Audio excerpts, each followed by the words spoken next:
নমস্কাৰ এই মুহূৰ্তত এটা বিগ ব্ৰেকিং নিউজ লৈ আহিছো বাতিল হ'ব পাৰে পঞ্চায়ত নিৰ্বাচন মুখ্যমন্ত্ৰী ডক্টৰ হিমন্ত বিশ্ব শৰ্মাই ডাঙৰ ঘোষণা কৰিছে কিয়নো কালি নিশা 12 বজালৈকে যেহেতু ন্যায়ালয়ে কোনো ধৰণৰ ৰায় নিদিলে এই পৰ্যন্ত পঞ্চায়ত নিৰ্বাচন অনুষ্ঠিত কৰাক লৈ কোনো ধৰণৰ ৰায় নিদিলে আৰু এই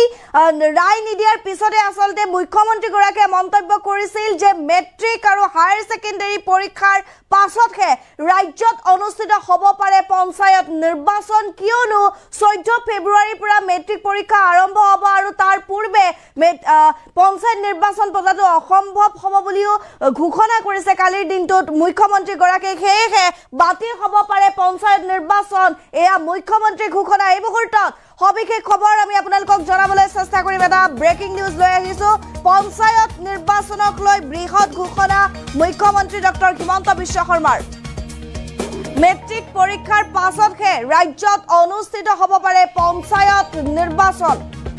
শুকুৰবাৰে নিশালৈকে ন্যায়ালয়ে কোনো ধৰণৰ ৰায়দান নিদিলে নিশা 12 বজালৈকে অপেক্ষা কৰা হৈছিল 12 বজালৈকে কোনো ধৰণৰ ৰায়দান দিয়া নাই নিশা 12 বজালৈকে চৰকাৰে অপেক্ষা কৰি আছিল আৰু চৰকাৰে যেহেতু ন্যায়ালয়ৰ গ্ৰীণ সিগনেল পালে ৰাজ্যত পঞ্চায়ত নিৰ্বাচন অনুষ্ঠিত কৰাৰ ঘোষণা কৰিছিল কিন্তু ৰায় নিদিলে নিৰ্বাচন পতাটো সম্ভৱ নহয় বুলি মন্তব্য মুখ্যমন্ত্ৰী গৰাকীৰ আমি জনাইছো এই মুহূৰ্তত এটা অত্যন্ত গুৰুত্বপূৰ্ণ খবৰ পঞ্চায়ত নিৰ্বাচন কেতিয়া অনুষ্ঠিত হ'ব পঞ্চায়ত নিৰ্বাচনক লৈ পুনৰ অনিশ্চয়তাত ৰাজ্য চৰকাৰ ৰাজ্যিক নিৰ্বাচনী আয়োগ সাজু অসম চৰকাৰ সম্পূৰ্ণ সাজু কিন্তু আদালতে কোনো ধৰণৰ ৰায়দান দিয়া নাই কালিৰ দিনটোলৈকে আৰু আদালতৰ ৰায় নাপালে আসলতে অনুষ্ঠিত নহব বা অনুষ্ঠিত কৰাটো অসম্ভৱ বুলি মন্তব্য কৰিছে মুখ্যমন্ত্ৰী গৰাকীয়ে নিশা 12 বজালৈকে অপেক্ষা কৰা হৈছিল কিন্তু 12 বজাৰ পৰা বৰ্তমানলৈকে কোনো ধৰণৰ ৰায় দিয়া নাই উচ্চ ন্যায়ালয়ে গুৱাহাটী উচ্চ ন্যায়ালয়ে আসলতে ৰায়দান পোৱাৰ পাছতহে ৰাজ্যত পঞ্চায়ত নিৰ্বাচন অনুষ্ঠিত কৰা হ'ব বুলি মন্তব্য কৰিছিল মুখ্যমন্ত্ৰী গৰাকীয়ে মেট্ৰিক পৰীক্ষাৰ পাছত মেট্ৰিক হায়াৰ সেকেন্ডাৰী পৰীক্ষাৰ পাছতহে ৰাজ্যত অনুষ্ঠিত হ'ব পাৰে নিৰ্বাচন কিয়নো 14 ফেব্ৰুৱাৰীৰ পৰা নিৰ্বাচন যেনে মুখ্যমন্ত্ৰী ডক্টৰ হিমন্ত বিশ্ব শৰ্মা ইয়াৰ পূৰ্বে মন্তব্য কৰিছিল যে ৰাজ্যত 10 ফেব্ৰুৱাৰীৰ পূৰ্বে সকলো কামকাজ সম্পূৰ্ণ হৈ যাব বা সকলো প্ৰক্ৰিয়া পঞ্চায়ত নিৰ্বাচন সম্পূৰ্ণ হ'ব কিন্তু কালি নিশা 12 বজাৰ পৰ্যন্ত কোনো ধৰণৰ ৰায়দান দিয়া নাছিল উচ্চ ন্যায়ালয়ে আৰু আজি বৰ্তমানলৈকে কোনো ধৰণৰ ৰায়দান দিয়া নাই সেয়েহে মুখ্যমন্ত্ৰী গৰাকীৰ মন্তব্য আছিল যে মেট্ৰিক হায়াৰ সেকেন্ডাৰী পৰীক্ষাৰ পাছতহে অনুষ্ঠিত হ'ব পাৰে ৰাজ্যত পঞ্চায়ত নিৰ্বাচন কিয়নো উচ্চ ন্যায়ালয়ৰ ৰায়দান নোপোৱালৈকে ৰাজ্যত পঞ্চায়ত নিৰ্বাচন পতাটো অসম্ভৱ আমাৰ হাতত মন্তব্য আছে মুখ্যমন্ত্ৰী গৰাকীৰ কি কৈছিল শুনো আহক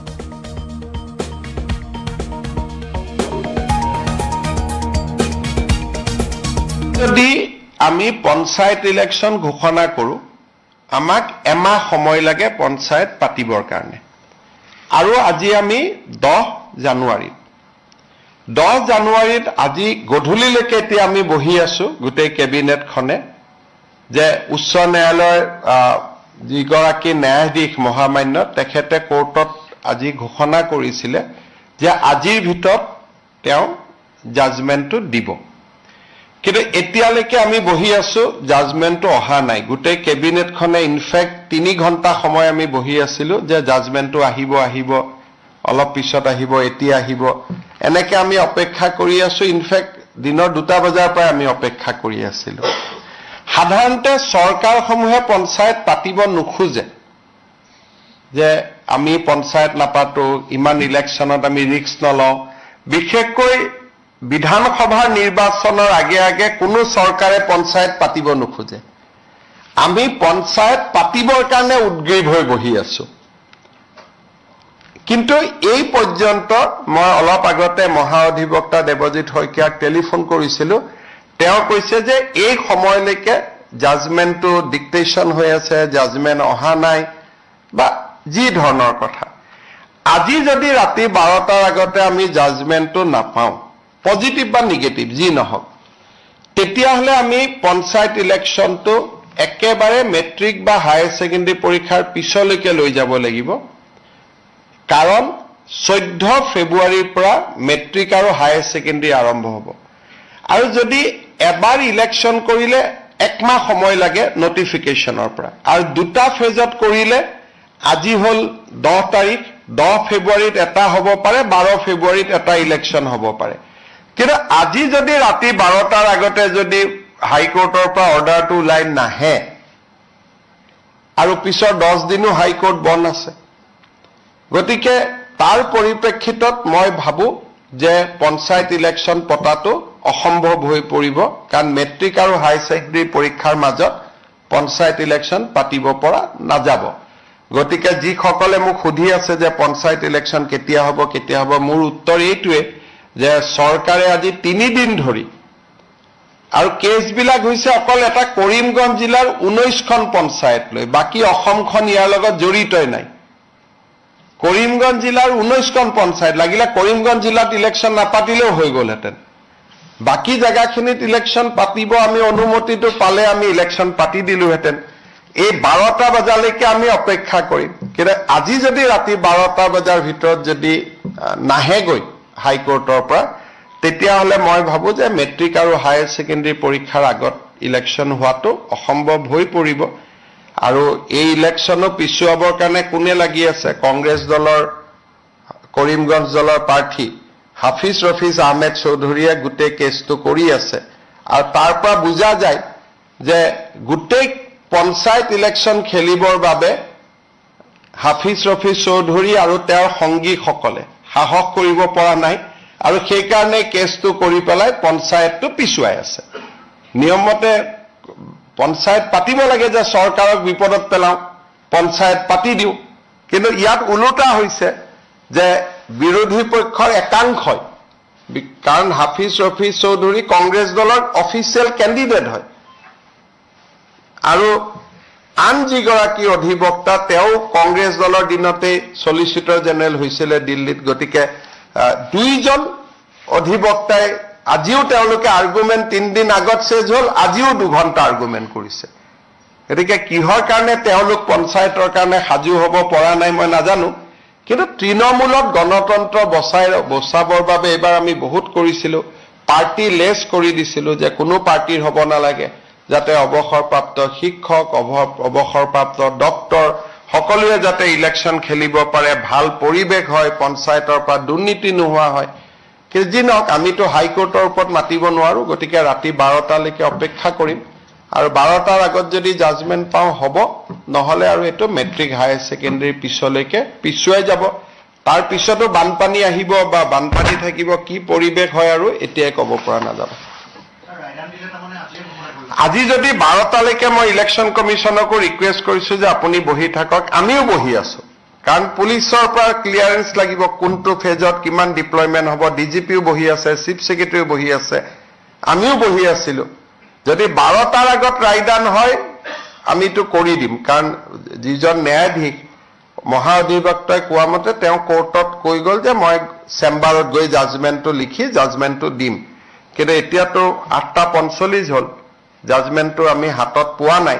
যদি 12টাৰ আগত জাজমেন্ট হয় তেতিয়ালে হ'ব যদি 12টাৰ আগত জাজমেন্ট নহয় উচ্চ ন্যায়ালয়ৰ বিপক্ষেতো আৰু আমি যাব নোৱাৰো গতিকে তাৰ পিছত যদি জাজমেন্ট ভাল বেয়া হয় তাৰ পিছত এপিল কৰা বা প্ৰয়োজন সাপেক্ষে সুপ্ৰিম কোৰ্টলৈকেও যোৱা এটা লিগেল সিস্টেমত আমি সোমাই যাব লাগিব ভাল হলেতো কতো যাব নালাগে বেয়া হলে আকৌ ডিভিজন বেঞ্চ সুপ্ৰিম কোৰ্ট এটা দীঘলীয়া প্ৰক্ৰিয়া এটাত আমি সোমাই যাব লাগিব অসম চৰকাৰে বিচাৰিছিল যাতে যিখিনি বিবাদিত জিলা সেইখিনি আমিতো কৈছিলো যে যদি 19খন পঞ্চায়তৰ কথা 19খন পঞ্চায়ত বা সেই জিলাখনেকে কমপ্লিট বাদ দিয়ক আমাৰ এডভোকেট জেনেৰেল তাত আৰ্গুমেন্টটো দিছে এতিয়া ন্যায়াধীশ গৰাকীয়ে কেনেকে জাজমেন্ট দিয়ে এতিয়াতো মই দেখা নাই জাজমেন্টটো দেখাৰ পিছতহে আমি অপিনিয়ন দিব পাৰিম ভাল বেয়া যিয়ে নহওক কিয় আমাৰ মতে নগলে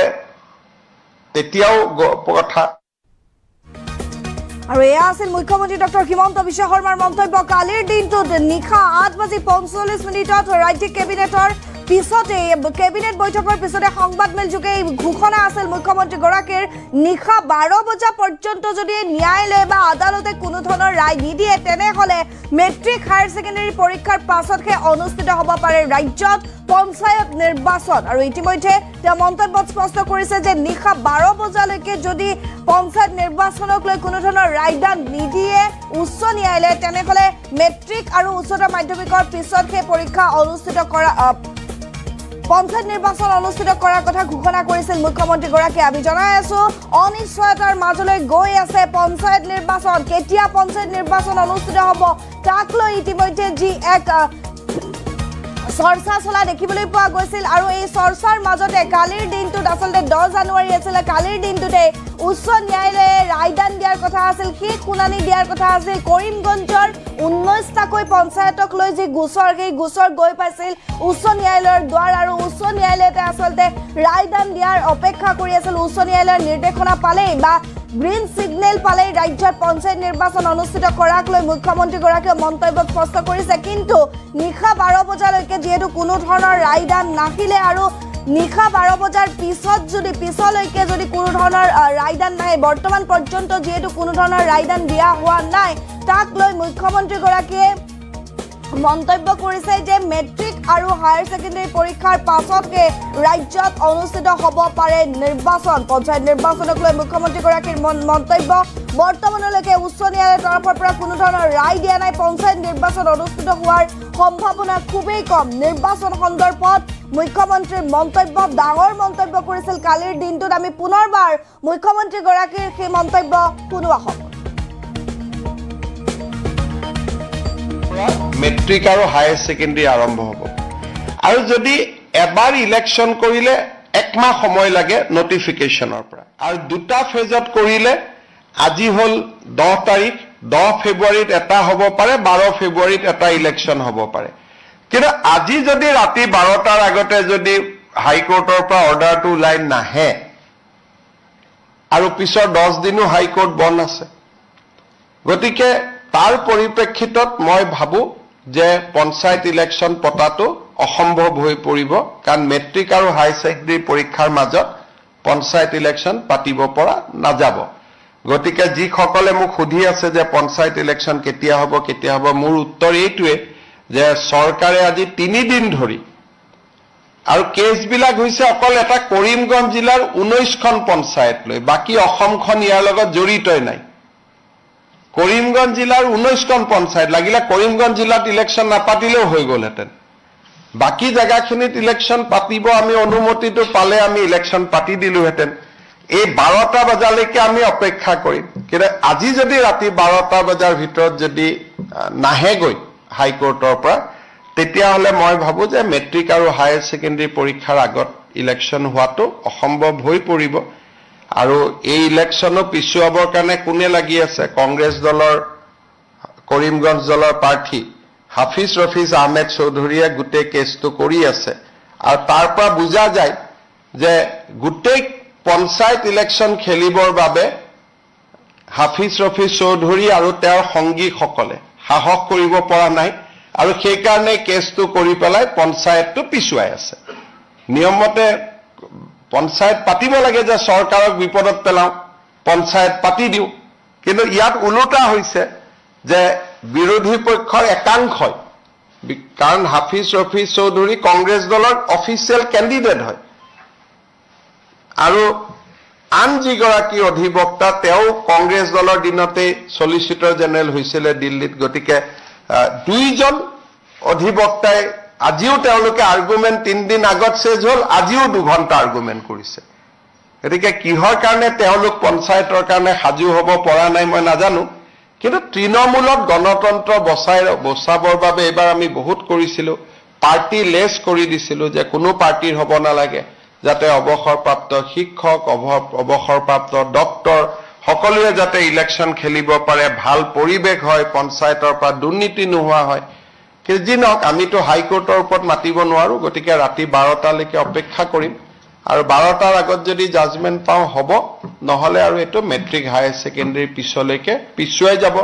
তাৰ পিছতো বানপানী আহিব বা বানপানী থাকিব কি পৰিৱেশ হয়